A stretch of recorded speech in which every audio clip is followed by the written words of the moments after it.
We all have seen Judge Judy, and we know. Hey guys, it's Asha Mac. Welcome to my channel. Today we're going to discuss the legal documents that you're going to need if you're going to start a small business, big business, whatever kind of business. These are the important things that will keep you out of trouble. Stick around.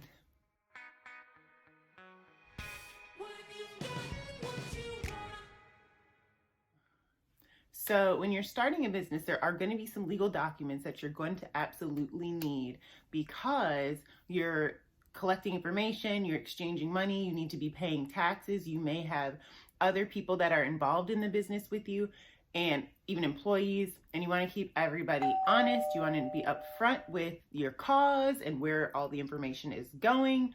Yeah, all of that.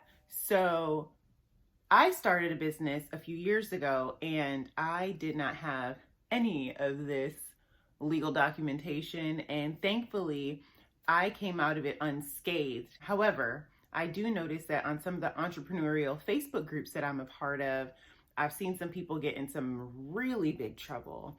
There's like things like copyright infringement, tax evasion.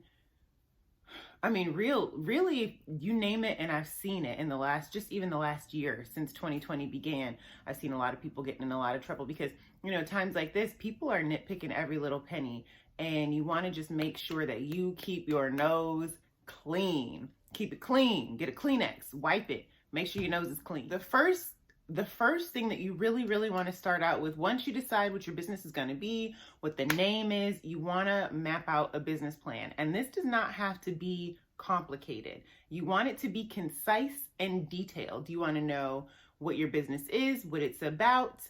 If you have a mission statement, which you always should, because that is the direction that you're going to steer your business, how you're going to get products, even if it's a retail business or something like that. Even if it's a service, who's going to be providing the service? You want to map out how you plan to market. Now, this type of thing will change, like your marketing strategies will change as you navigate the niche or the industry that you're in. But you want to map out your business plan in order to have set goals so that you don't get off track. And there are several templates. If I find a template, actually, you know what I'm going to do? I'm going to make a template for you guys. So I will link a template down in the description that you can download for free of a sample business plan. And then that way you can start there.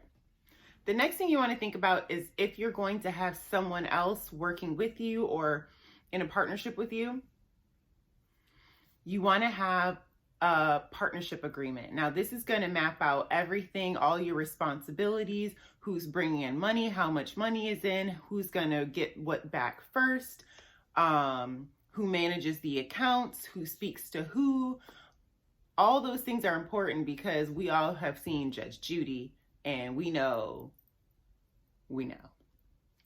So map out your partnership agreement. If you're going to go it alone, then you don't need this at all. You don't even need to think about it. But if you do have someone who's going to be helping out with your business, you definitely want to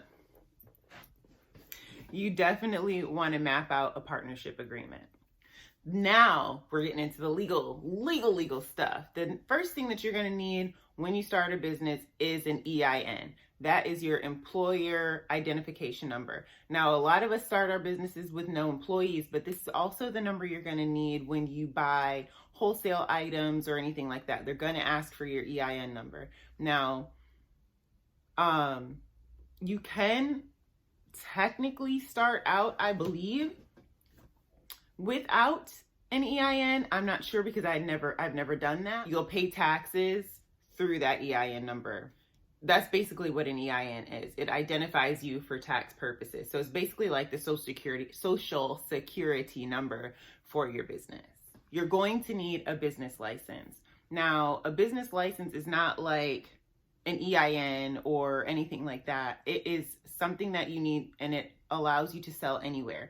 So if you're an online business, you absolutely 100% need a business license. This will keep you from being sued for fraud, I believe, is the category that it would fall under if you were caught selling online as a business without a business license. The next thing you're going to choose is whether or not you're going to be an LLC or sole proprietorship. Now, the difference between an LLC and a sole proprietorship are the LLC will separate the owner from the debts. So a sole proprietor basically says, I'm a person, I am a business.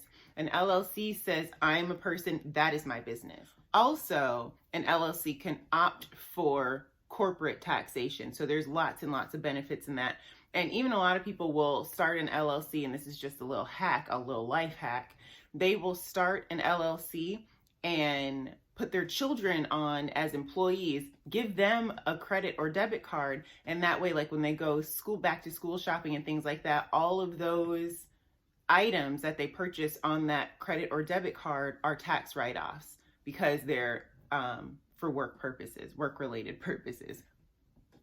Let me share that with you, a little nugget. So yeah, so just make sure that you get an LLC or a sole proprietorship so that you can operate legally. That's what we're talking about here, right? Let's just operate these businesses as legally as possible. The next thing you're going to need is a seller's permit. Now, this is something free that you can get in any state. In every state, it's free. You go down to your, in Florida, it's the Chamber of Commerce. I think in some places, your Secretary of State. Once again, use the Google machine and she will tell you where to go. But you are going to need a seller's permit in order to sell in your state. And if you do not get a seller's permit, you will get a fine. And this fine is dictated by whatever you are selling. If it's cosmetics or food, let me tell you, it's going to be high. So be wary and just get your documents that you need. You're going to run a write on your website, a terms of services and a privacy policy. Now you're accepting payments, you're accepting private information. You need to have this because if somebody, I don't know if you've ever given out your phone number and then you start to a reputable source and then you end up getting all these crazy phone calls. The same kind of things happen with people getting their identity stolen and all that. If you don't have terms of service and privacy policies so that people know what you're doing with their information, you might end up liable for somebody else's mess up because you didn't cover your own butt, and so people know that you're not giving away their information. So make sure that you have those privacy policies and all that in check. And there are also templates online for that. You can find really, really good templates for your terms of service and your privacy policy. Those are two separate things, and you want to make sure that you have those on any paperwork that you have. You want to have that as a separate sheet that people can read. Like if you do a pop-up shop or something like that, make sure you have that sheet available for people to see, or you can point them to your website and always have the links to those on the bottom of every page so that people know what your terms are. The last thing that you want to make sure, and this might even be one of the first things that you want to get, but you want to make sure that you have a business bank account. Do not use your personal bank account to operate your business because you will lose track of your funds. And have separate bank accounts. My business bank is a completely different bank even than I use for my personal use because it has different benefits than the bank that I use for my personal use. So make sure that you keep your money separate. And also, even when you're at the store, if you swipe that personal card and you don't have enough funds for whatever it is that you need, do not pull out that business card and use it. Keep those things separate and like I said, I keep saying, keep your nose clean.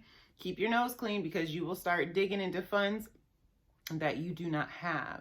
Or you'll just, something as simple as $50 can turn you upside down fiscally if you're not responsible. So keep that bank account separate and just make sure you have it. Make sure, and it goes back to that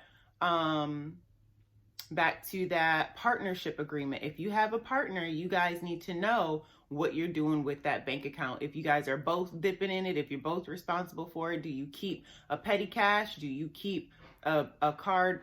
Each of you keep a card. Is there a business card that's on lockdown and y'all get that when you need it? Get all that stuff worked out.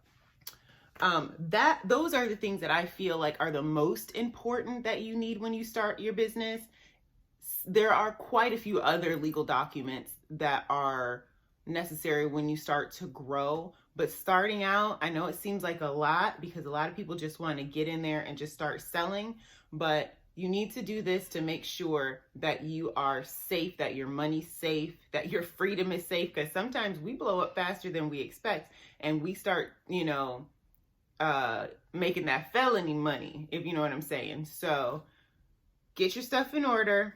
I hope this helps. If it did, hit that like button. If it didn't, hit the dislike button. Let me know what I can do different. Subscribe, hit the bell, and until next time, be blessed.